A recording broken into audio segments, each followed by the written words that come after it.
नमस्कार। Unacademy IAS में आप सभी का स्वागत है। और आज के करंट अफेयर्स के इस सत्र में हम चर्चा करने वाले हैं ह्यूमन डेवलपमेंट इंडेक्स के ऊपर। तो कुछ दिनों पहले एक बहुत ही इंपॉर्टेंट जो है न्यूज कल के पेपर्स में भी आपने देखा होगा कि जो यूएनडीपी के द्वारा जो ह्यूमन डेवलपमेंट इंडेक्स है उसको रिलीज किया गया है। और इसमें भारत को लेकर के जो बातें कही गई हैं, दुनिया को लेकर के जो बातें कही गई है, उस पर हम लोग थोड़ी बहुत नजर डालेंगे। इसका इंपॉर्टेंस क्या है, भारत को लेकर के खास करके ये क्या बातें करता है, ये हमारे लिए काफी इंपॉर्टेंट है। तो आज का जो हमारा टॉपिक है वो ह्यूमन डेवलपमेंट इंडेक्स के ऊपर है, जो काफी इंपॉर्टेंट है एग्जाम पॉइंट ऑफ व्यू से भी देखा जाए तो अगर आप बीपीएससी और यूपीएससी की तैयारी कर रहे हैं तो इसको आपको ध्यानपूर्वक सुनना है। तो आप देखोगे द हिंदू में जो है इसको लेकर के एक बहुत इंपॉर्टेंट एडिटोरियल आया, जिसमें क्या कहा गया कि जरूर भारत की जो रैंकिंग है उसमें कुछ सुधार हुआ है। जो भारत की रैंकिंग है उसमें कुछ सुधार हुआ है, लेकिन जैसे भारत जो है 193 देशों में भारत की जो रैंकिंग है 130 है।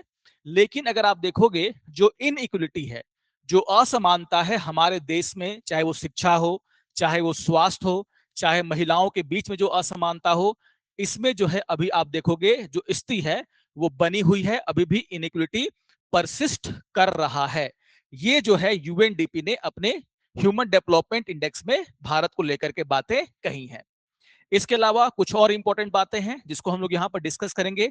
तो शुरू करते हैं अपने सत्र को।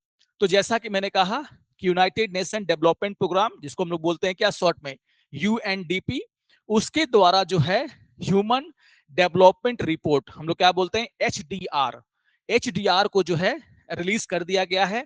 और यहां पर जो भारत की रैंकिंग है वो बताई गई है क्या, 193 देशों में 130। यहां पर यह कहा जा रहा है कि पिछले वर्षों की रैंकिंग से देखिए, इसमें 2023 की रैंकिंग दी गई है, तो कंपेरिजन किससे करेंगे, 2022 से। रिपोर्ट जरूर आया है 25 में, लेकिन रैंकिंग किसकी है, 2023 की। तो कहा जा रहा है कि 2022 में, यानी कि जो पहला रिपोर्ट था, इससे पहले जो रिपोर्ट था उसमें भारत का जो रैंकिंग था उससे भारत ने 3 अंकों का क्या किया है, सुधार किया है। लेकिन अभी भी अगर आप देखोगे तो जो इनइक्वलिटी है वो परसिस्ट कर रहा है। तो सबसे पहले तो आपको यह ध्यान में रखना है कि यहां पर 3 प्लेसेस का क्या हुआ है, सुधार हुआ है।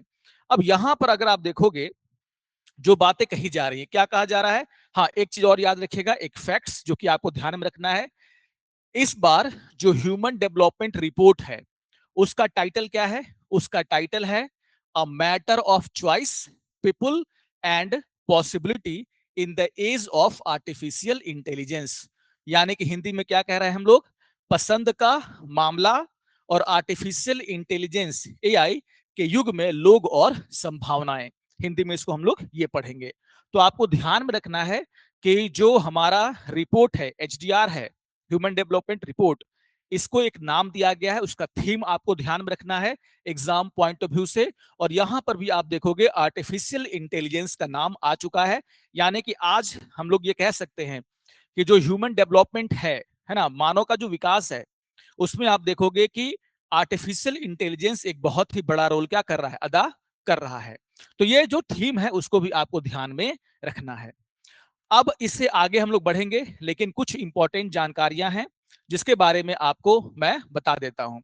तो आपको ध्यान में रखना है कि जो अनअकैडमी का जो यूपीएससी और बीपीएससी का बैच है, खास करके पटना सेंटर की हम लोग बात कर रहे हैं, तो आपको ध्यान में रखना है कि 20 मई से जो है, 20 मई से जो है क्या हो रहा है, हमारे पटना सेंटर में यूपीएससी और बीपीएससी का जो नया बैच है उसकी शुरुआत हो रही है। तो अगर आप बीपीएससी की तैयारी कर रहे हैं, अगर आप यूपीएससी की तैयारी कर रहे हैं, तो आप हमारे पटना सेंटर में विजिट करके 20 मई को शुरू होने वाले बीपीएससी और यूपीएससी के बैच की पूरी जानकारी ले सकते हैं। और आपको यहां पर यह भी ध्यान में रखना है कि इस बार जो है, जो हमारा फी है, एडमिशन फी, उसमें आप देखोगे कि 35% का ऑफ यहां पर दिया जा रहा है। तो आप लोग विजिट करके इंक्वायरी करके जो है इस छूट का जो है लाभ उठा सकते हैं। याद रखना है कि 20 मई से हमारा न्यू बैच शुरू होने वाला है। इसके अलावा कुछ और इंपॉर्टेंट बातें हैं जो कि आप ध्यान में रखेंगे। जैसा कि हम लोग एवरीडे करंट अफेयर्स की मुद्दों पर चर्चा करते हैं, उसी तरीके से अगर आपको मंथली मैगजीन चाहिए, अगर आपको डेली बेसिस पर करंट अफेयर्स के नोट्स चाहिए, अगर आपको पिछले वर्षों के प्रश्न चाहिए, अगर आपको फ्री प्रीलिम्स मॉक टेस्ट चाहिए, तो आप विजिट कर सकते हैं हमारे वेबसाइट पर। यहाँ पर विजिट करने के बाद आपको ये सारे जो सुविधाएं हैं आप आसानी से उसको अवेल यानी कि यूज कर सकते हैं। इसके अलावा एक और इंपॉर्टेंट जानकारी है जिसको कि आपको ध्यान में रखना है। आपको ध्यान में रखना है कि अगर आप 2026 में यूपीएससी का एग्जाम देने वाले हैं, तो इसके प्रीलिम्स को ध्यान में रखते हुए हमारे द्वारा टेस्ट सीरीज की शुरुआत कर दी गई है। ठीक है, और आप इस टेस्ट सीरीज को ज्वाइन कर सकते हैं, और हिंदी और इंग्लिश दोनों माध्यम के लिए आप देखोगे कि ये टेस्ट सीरीज हमने शुरू किया है। उसी तरीके से अगर आप देखोगे तो मेंस 2026 को ध्यान में रखते हुए क्या किया जा रहा है, मेंस के लिए भी जो टेस्ट सीरीज हिंदी और इंग्लिश दोनों के लिए जो है शुरू की जा रही है। और 20 मई से अगर आप देखोगे तो ये दोनों चीजें शुरू हो रही हैं और आप इसको ज्वाइन कर सकते हैं। तो अगर आप अगले साल एग्जाम देने वाले हैं तो ये आपके लिए अच्छा मौका है, ताकि टेस्ट दे करके आप अपनी तैयारी को पूरा कर सकें। तो ये कुछ इंपॉर्टेंट जानकारियां हैं जिसको कि आपको ध्यान में रखना है। अब आगे बढ़ते हैं और देख लेते हैं अपने जो हमारा आज का टॉपिक है उसमें कौन कौन सी इंपॉर्टेंट बातें हैं। तो हम लोग बात कर रहे थे यूएनडीपी के द्वारा जो रिलीज किया गया है ह्यूमन डेवलपमेंट रिपोर्ट उसकी। तो यहां पर आप देखोगे अगर हम बात करते हैं इंडेक्स जो आया है यहाँ पर, उसमें जो रैंकिंग वैंकिंग है उसको लेकर के हम लोग पहले बात कर लेते हैं। तो अगर हम ह्यूमन डेवलपमेंट इंडेक्स की ही बात करें, उसकी हिस्ट्री की ही बात करें, तो यहां पर आपको ध्यान में रखना है कि जो ह्यूमन डेवलपमेंट इंडेक्स है वो क्या बताता है, किसी भी देश का जो सोशियो इकोनॉमिक डेवलपमेंट है उसको ये क्या करता है, दर्शाने का काम करता है। यानी कि किसी भी देश में अगर आप देखोगे तो शिक्षा के क्षेत्र में, है ना, स्वास्थ्य के क्षेत्र में, है ना, लाइफ एक्सपेक्टेंसी की क्षेत्र में किस तरीके से काम किए गए हैं, और अन्य क्षेत्रों में भी किस तरीके से काम किए गए हैं, वो किस तरीके से उसमें क्या कर रहा है, आगे बढ़ रहा है, इसको बताने का ये काम करता है। इसीलिए बहुत ही इंपॉर्टेंट भी हो जाता है। तो 3 की डायमेंशंस इसमें देखे जाते हैं, जिसमें आप देखोगे तो लॉन्ग एंड हेल्दी लाइफ, इसके अलावा क्या है, एक्सेस टू नॉलेज यानी कि शिक्षा की बात हो रही है, और तीसरा क्या है, डिसेंट स्टैंडर्ड ऑफ लिविंग, है ना। तो ये 3 ऐसी चीजें हैं जिसको ये व्यापक रूप से क्या करता है, मापने का काम करता है। अगर हम इसको और ध्यान से देखें तो आपको ध्यान में रखना है कि अगर हम इसकी की पैरामीटर्स की बात करें, की पैरामीटर्स की हम बात करते तो मैंने क्या कहा कि 3 डायमेंशन है, जो कि कहीं ना कहीं उस देश का इनकम कितना है उससे जुड़ा हुआ है, हेल्थ है, एजुकेशन है। इसके अलावा आप देखोगे जैसे मैंने क्या कहा कि जीएनआई, है ना, तो ग्रॉस नेशनल इनकम यहां पर मापा जाता है, किस तरीके से आपके जो देश में रहने वाले लोग हैं उसका जो ग्रॉस इनकम है उसमें कितनी बढ़ोतरी हुई है। यहाँ पर एजुकेशन के बारे में हम लोग देखते हैं कि आखिर एक बच्चा जो है स्कूल में कितना दिन जो है, कितना समय जो है बिता रहा है अपने बचपन का, तो इसको हम लोग क्या बोलते हैं, मीन ईयर ऑफ स्कूलिंग, तो उसको देखा जाता है। हेल्थ में भी देखा जाता है कि लाइफ एक्सपेक्टेंसी जो है वो कितनी है। तो इस तरह की सभी चीजों को माप करके जो है उस देश का जो स्टैंडर्ड ऑफ लिविंग कह सकते हैं, या फिर जो सोशियो इकोनॉमिक डेवलपमेंट उस देश में, जो सामाजिक आर्थिक बदलाव उस देश में हो रहा है, उसको यहाँ पर बतलाने का काम किया जाता है, बताने का काम किया जाता है। तो यहाँ पर आप देखोगे ये बहुत ही इंपॉर्टेंट चीजें हैं। अब अगर हम रिपोर्ट की बात करें तो यहां पर आप देखोगे कि सबसे पहले तो आपको टॉप 3 जो कंट्री हैं उसको भी ध्यान में रखना है। तो आप सभी जानते हैं टॉप 3 या टॉप 4 जरूर आप याद रखेगा, है ना। तो आप देखोगे आइसलैंड, नॉर्वे, स्विट्जरलैंड, डेनमार्क और जर्मनी टॉप 5। पांचवें नंबर पर आप देखोगे 2 देश है, जर्मनी और क्या है, स्वीडन। तो टॉप 3 तो आपको याद रखने ही है। अच्छा, यहाँ पर क्या है, आप देखो आइसलैंड है, नॉर्वे है, स्विट्जरलैंड है, दोनों पोजिशन पे। फोर्थ पे क्या है आपका, डेनमार्क है। फिफ्थ पर 2 देश हैं। तो ये वो देश हैं जिन्होंने एचडी जो ह्यूमन डेवलपमेंट इंडेक्स है उसमें जो है उच्च रैंकिंग हासिल की है। अगर हम भारत की बात करें तो भारत की रैंकिंग क्या है, आप देख सकते हो यहाँ पर भारत की रैंकिंग जो है 130 है, और भारत का जो स्कोर है वो कितना है, 0685 0685 0.685। तो ये भारत की क्या है, रैंकिंग है। और जो आइसलैंड है वो कितना लेकर के आ रहा है, 0.972। तो आप देखोगे भारत की रैंकिंग को आपको ध्यान में रखना है। अगर हम कंपेयर करें पिछले साल की रैंकिंग से तो याद रखिएगा कि 2022 का जो रिपोर्ट आया था उसमें जो भारत की रैंकिंग थी वो कितनी थी, 133। कितनी थी, 133। और अभी जो है भारत की रैंकिंग कितनी है, तो 130। इसीलिए कहा जा रहा है कि 3 अंकों का जो है सुधार भारत ने यहां पर किया है 2022 के मुकाबले। यहां पर आप देखोगे तो ह्यूमन डेवलपमेंट इंडेक्स जो वैल्यू है, यानी कि जो अलग अलग पैरामीटर को जो वेटेज दिए गए हैं उसके आधार पर जो वैल्यू निकाला गया है, उसमें अगर आप देखोगे तो 2022 में भारत का जो स्कोर था वो कितना था, 0.676। और 23 में जो है आप देखोगे ये कितना है, 0.685। 0.685। तो इसको भी थोड़ा सा आप देखो कि हल्की फुल्की जो है जरूर यहां पर बढ़ोतरी ह्यूमन डेवलपमेंट इंडेक्स में भारत की हुई है। यहां पर एक और चीज आपको ध्यान में रखना है, अगर हम पड़ोसियों से अपना क्या करते हैं, कंपेयर करते हैं, तो ऑब्वियसली पाकिस्तान सबसे पहले आएगा, क्योंकि पाकिस्तान के साथ हमारा जो अभी तनातनी भी चल रही है। तो पाकिस्तान का अगर हम देखें तो पाकिस्तान 168वें स्थान पर है, 168 रैंक पर कौन है, पाकिस्तान। स्कोर उसका है 0.544। इसके अलावा नेपाल जो है वो 145वें स्थान पर है, 145th। इसके अलावा जो हमारा एक और पड़ोसी जो श्रीलंका है, वो जो है 89th पोजीशन पर है, 89th पोजीशन पर है, यानी कि हमसे कहीं अच्छा उसका क्या है, स्कोर है। तो आपको थोड़ा सा जो हमारे क्लोज जो क्या है, नेबर हैं, उनके बारे में भी जो जानकारी दी गई है उसको ध्यान में रखना, चाहे वो पाकिस्तान हो, चाहे वो नेपाल हो, चाहे वो क्या हो, श्रीलंका। तो ये सारी बातें आपको ध्यान में रखनी, कुछ फैक्ट्स हैं जो आप ध्यान में रखेंगे। अगर हम देखें तो पिछले कुछ वर्षों में किस तरीके से ह्यूमन डेवलपमेंट इंडेक्स में भारत ने प्रगति की है, उसको भी ये दर्शाता है।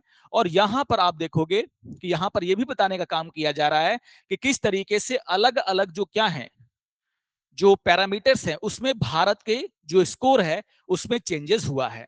जैसे आप देखोगे बहुत ही इंपॉर्टेंट हो जाता है ये, जैसे आप देखोगे जो HDI वैल्यू है उसको तो मैंने बता ही दिया कि कितना था, 0.676, और अब कितना हो गया है, 0.685।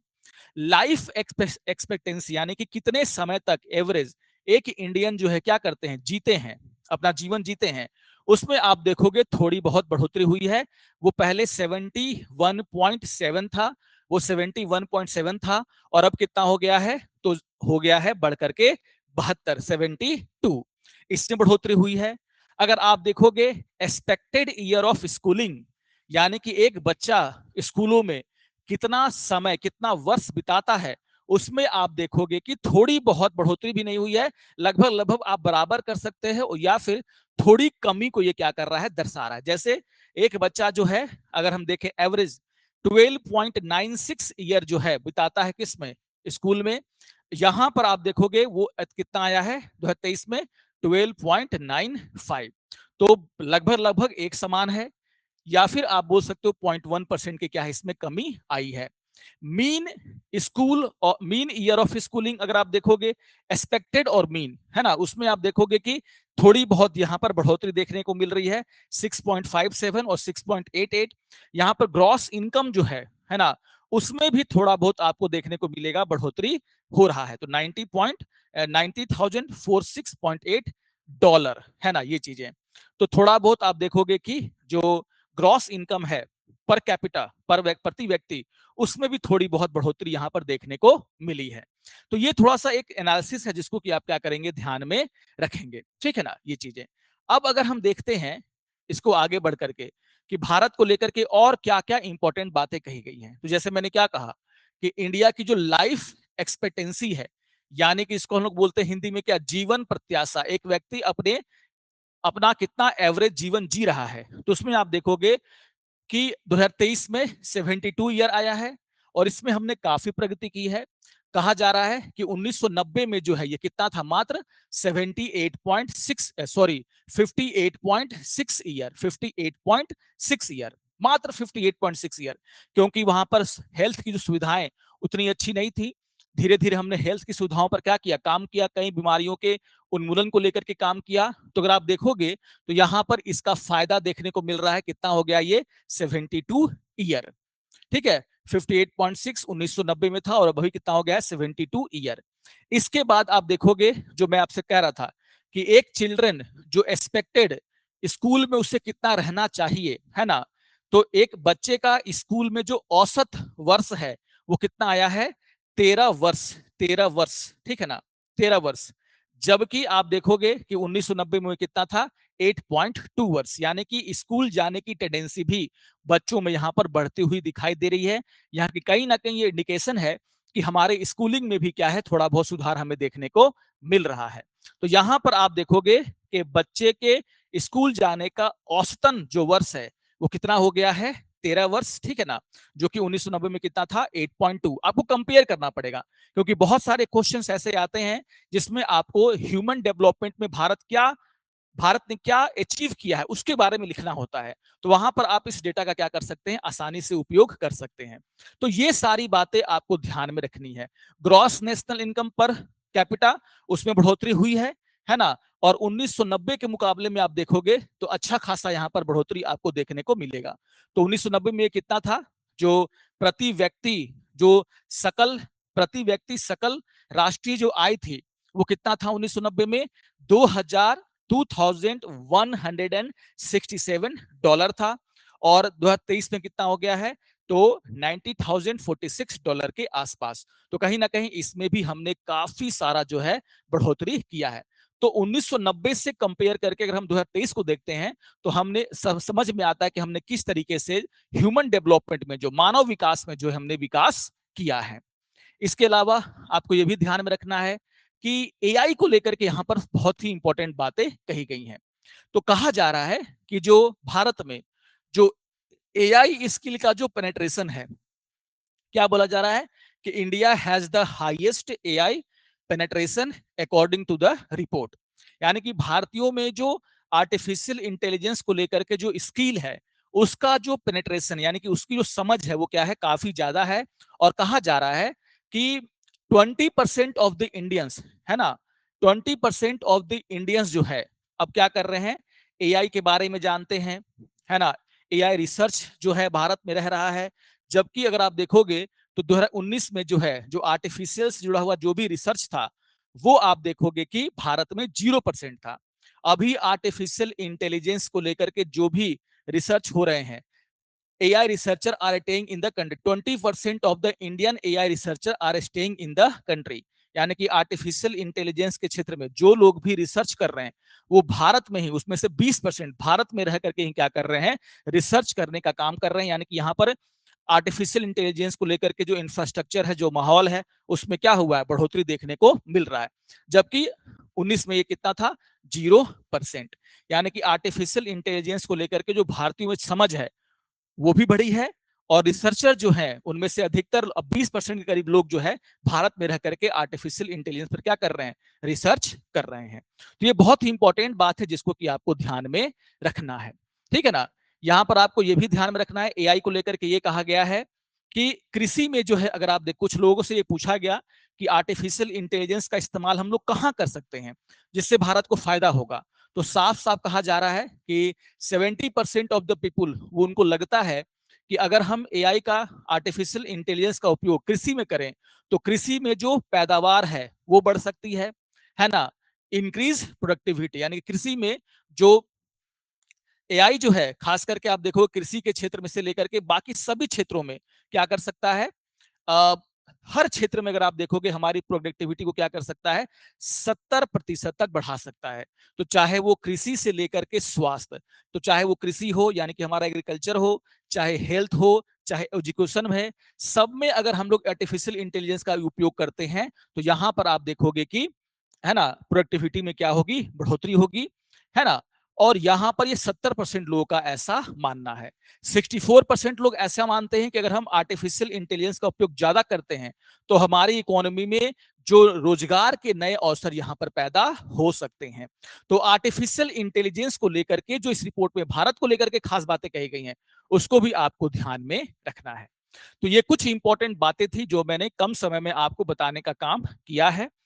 ये सारी बातें जो इंपॉर्टेंट है ना, ये भारत में किस तरीके से हमने ह्यूमन डेवलपमेंट में विकास किया है 1990 के बाद, इसको दर्शाता है। इसके सारे डेटा आप क्या करेंगे, नोट करके अपने पास रखेंगे, एग्जाम में कभी भी जो है आप इसका इस्तेमाल कर सकते हैं।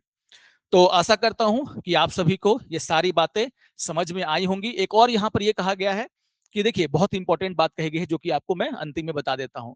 क्या कहा गया है कि 2015-16 से लेकर के 2019-21 के बीच में अगर आप देखोगे तो 13.5 करोड़ इंडियन ऐसे हैं जिनको की क्या है 13.5 crore out of 144 crore million, उसको क्या किया गया है, मल्टी डायमेंशनल पॉवर्टी से हमने क्या किया है, निजात दिलाया है।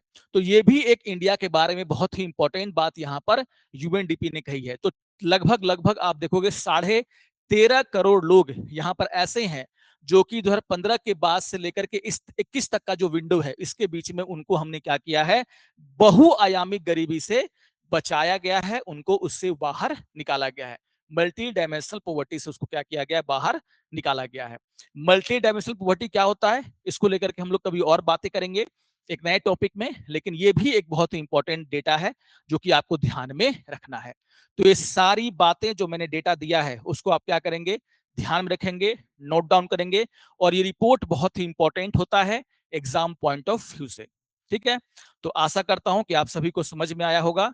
अगर अच्छा लगे तो आप जरूर इसको लाइक करेंगे, कमेंट करेंगे। तो मिलते हैं एक नए वीडियो के साथ कल, तब तक के लिए नमस्कार और धन्यवाद।